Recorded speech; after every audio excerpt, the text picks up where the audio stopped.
What can we do to shape our world and keep the arch of the universe bending towards justice? It is too easy to rest in the contentment that we individually are minuscule in our efforts upon society, our government, and the world. Why continue to participate? Why continue to vote? We are fortunate that we have a government. We are fortunate that we live in a country which still has a peaceful, democratic way of affecting our government. There are two strong figures in my life that set my course on participating in the democratic process. My father, a World War II Marine who fought in the Pacific Theater, was an example to me of the sacrifices that are required to keep the privilege of democracy. My mother was a strong woman who taught me love, compassion, and justice. She showed me that a person of conscience cannot retire from the field. When I want to withdraw, when I want to quit participating, I reflect on their examples and my heart swells. I hope that you have strong examples in your lives that keep you in the fight. We light the chalice today with the words of the Reverend J. Wolin. We light our flaming chalice as a beloved people united in love and thirsting for restorative justice. May it spark in us a spirit of humanity. May it ignite in us radical love that transforms our energy into purposeful action. This is a chalice of audacious hope. This chalice shines a light on our shared past, signaling our intention to listen deeply, reflect wisely, and move with integrity toward our highest ideals. Our first reading is by Jane Hirschfeld. You work with what you are given, the red clay of grief, the black clay of stubbornness going on after, clay that tastes of care or carelessness, clay that smells of the bottoms of rivers or dust. Each thought is a life you have lived or failed to live. Each word is a dish you have eaten or left on the table. There are honeys so bitter no one would willingly choose to take them. The clay takes them. Honey of weariness, honey of vanity, honey of cruelty, fear. This rebus, slip and stubbornness, bottom of river, my own consumed life. When will I learn to read it? Plainly, slowly, uncolored by hope or despair. Not to understand it, only to see. As water given sugar sweetens, given salt grows salty, we become our choices. Each yes, each no continues, this one a ladder, that one an anvil or a cup. The ladder leans into its darkness. The anvil leans into its silence. The cup sits empty. How can I enter this question the clay has asked? Our second reading is by the Reverend Ashley Horan. Another world is possible. We say it again and again, even when the proof lies somewhere beyond the horizon, beyond our reach, beyond our imagination. This is our faith. Another world is possible. Not somewhere else, another world, another lifetime, but here and now, for us and for all. Another world is possible. There is no single path towards that world. No one strategy or report that will restore balance, heal brokenness, sow wholeness, free creation. There are many routes towards liberation, toward freedom, but the abundance of options does not absolve us of the responsibility of acting. Another world is possible. The call, the duty of each moment in history is to discern who are we and what can we bring with humility, integrity, and faith. What is the context, and how can we address it with agility, resilience, skill? What is the vision, and how can we realize it with accountability, relationship, joy? Another world is possible. In this time of despair, of fear, of collapse, this time that is both like every other era and like no other time in history, it is audacious to declare our faith and to commit our work to a world that is more free, more just, more whole. But we are an audacious people in good company with many kin, and we are ready to show up and work hard and stay humble and make friends and hold the vision. Starting here, now, today with us and preserving however long it takes until that other world is not only possible, but another world is here. So a small group of determined, newly formed activists were trying to make a point about free speech, speaking up for a comic against police who were being escorted out of a club in the mid-1940s. This is a scene from a recent show. Maybe you saw it. After a while, when their charges were dropped by the district attorney and feeling that that was a loss for them, that's not what they wanted. They wanted to make a point. They wanted to fight in court. They decided to call the district attorney and demand that they reinstate the charges so they could display the suppression of the state on free speech. So they gathered around the phone, and the district attorney denied reinstating the charges. And so on the phone, they said together around this little table, "Fine, we're going to have to come and occupy your office until you reinstate charges or arrest us and bring new charges." Then there was a pause. "When are we coming? I don't know. Please hold." And he puts the phone on his chest. And they discuss, "Tuesday, does that work to go occupy the office?" Someone says, "No, I've got a dentist appointment." "How about Wednesday afternoon?" "No." Someone says, "Traffic is horrible Wednesday afternoon." And back on the phone, he says, "We're going to come occupy your office sometime week after next, mid-afternoon-ish, but a few of us will have to peel off early." And slams down the phone. This is a scene from The Marvelous Mrs. Maisel, as the family father and recently radicalized math professor Abe reconnects with his activist roots. "Sometime the week after next," he says.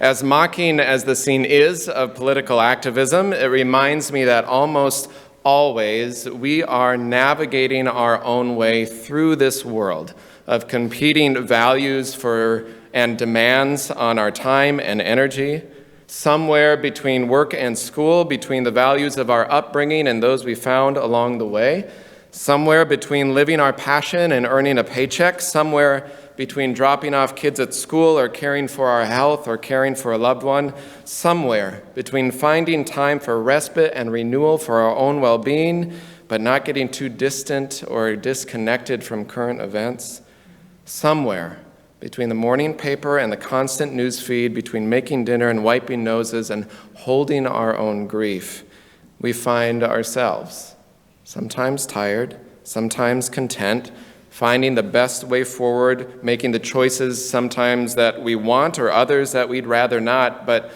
we create our day, our week, our lifetime, always wondering, guessing, is this how I thought it ought to be? Because as the poet says, we work with what we've got. We become our choices. And if we're lucky, we're able to make the choices that feel right and balanced and just, the place where, as one theologian says, our deep gladness and the world's deep hunger meet. But maybe we're not always sure what our deep gladness is. Or maybe we think there are too many hungers in this world for any one of us to feed them. So we make dinner, and at the end of the day, we watch something online or we watch something, whatever's on TV, wondering if we too let some appointment, some obligation get in the way today of us disrupting the status quo or changing the world. I need reminders sometimes, maybe you do too, that it's okay and perfectly normal to struggle with this tension a little bit, right? this tension of ambiguity, of how to spend our time and energy, how to take care of ourselves in ways that are sustainable, wondering, am I the person who says yes too much or too little? Am I a person who says no too much or too little? How can I live in answer and make the choices that I want to become? As we move deeper and deeper into the world of caucuses and primaries, deeper and deeper into the vortex of debates and ads that can feel like a dystopian nightmare sometimes, I wonder about what the frameworks of scarcity, how that impacts our own souls and our culture. Those beliefs that resources are limited, that we have to take care of ourselves and our own, whoever they are, only first and foremost. Think and vote in ways that will only benefit our own lives. I wonder what it would be like if we shifted it just a bit into a framework of abundance, that more people and more perspectives and more stories and ideas and possibilities and identities were a good thing for ourselves and for the world, that there is enough if we know how to share. It's like what Patricia Madsen writes. She says, this is going to sound wild, but say yes to everything. Accept all offers. Go along with the plan. Support someone else's dream. Practice these words. Yes, right, sure, I will. Okay, of course. Cultivate all the ways you can imagine to express affirmation, at least when you can. When the answer to all questions is yes, or you try for it to be, then you enter a new world of action and possibility and adventure. And she adds, it's undoubtedly an exaggeration that we can suggest you could say yes to everything, or you'd want to say yes to everything that comes up, but maybe most of us can say yes to more than we normally do, she says. What if we truly believed and acted accordingly, that each word we utter, or each dollar we spend, each moment we spend doing this or not, focusing on that or not, each greeting we offer, each thing we create, each song we play or sing, each patient we care for, each child we acknowledge, or each conversation we enter, the words we choose to lift up or tear down or open up possibility or shut down creativity, what if we believed and acted accordingly, that in some ways, literally or otherwise, all of these things, all of these moments and choices is a vote for how we want the world to be? We are casting votes all the time of how we build up or tear down people, how we embody our best values or not, how we speak and think and be together in ways that are rooted in kindness and generosity of heart, in compassion, in solidarity. We are, whether we think we're at a polling station or not, casting votes all day, every day. And the question is, what votes are we casting? And how will the world now be different because of them? I think that framing helps me consider the seemingly small things in life that I think really matter, like local elections and primaries and caucuses, that it matters to show up for those little local gatherings, for the February 25th caucus or the March 3rd primary or primary absentee voting, which is open right now. Go there right after church. Do it. Because in our faith and in our politics, as much as it's about the largest questions of life and the world, the highest offices and the highest aspirations of who we are in the world, it is the everyday, the moment to moment, the close to home things, the local proximity, the person that we're with right now, or the conversation that we're in right now, the story that we're hearing right now. It's those moments, those songs, this breath where life is held together. Every vote you cast, whether it's by ballot or by action, by heart or by breath, is a reminder that we are always electing someone, something, which might just be ourselves, to do the work of justice and creating the world with whatever tools you've got, the best way you know how. Perhaps some of you have been aware of the National Unitarian Universalist campaign leading up to the 2020 elections called You, the Vote, to bring our values of inclusion and justice and love to both our local and national elections. in the coming months and years. And it's not only to go to the polls, but it's to join in the process, that there's so much to participate in so many different ways in all of these months. One of the 7 principles of our faith is supporting the use of the democratic process, not only in our congregations, but in society at large.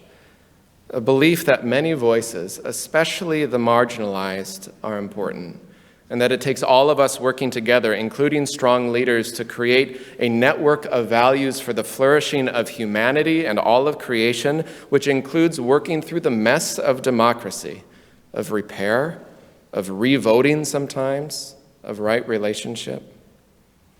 Reverend Ashley Horan, a UU minister who's preached here before, is now the organizing strategy director for our national association. She writes these words about this important work that Mark read to us. This is our faith. Another world is possible. Not somewhere else, another world, another lifetime, but here and now for us and for us all. Another world is possible, and there is no single path toward that goal, no one strategy or approach that will restore balance, heal brokenness, sow wholeness, free creation. But we are an audacious people in good company with many kin, and we are ready to show up and work hard and stay humble and make friends and hold the vision, starting here, now, today, however long it takes, until that other world is not only possible, but another world is here. Her words remind me of a phrase from the Talmud, which in and of itself is a beautiful collection of commentary and conversation surrounding the Jewish scriptures. The Talmud is a multiplicity of opinions and interpretations of how to understand the stories and teachings of the Hebrew Bible collected over generations. And part of the Talmud says, commenting on the prophet Micah, "Do not be daunted by the enormity of the world's grief. Do justly now. Love mercy now. Walk humbly now. You are not obligated to complete the work, but neither are you free to abandon it." Do not be daunted, the Talmud says. Friends, there's a lot to be daunted by, an enormity of grief in this world, in our own lives. But these ancient words of wisdom bring it to the local, yet again, that close proximity to do justly now, whatever you're doing.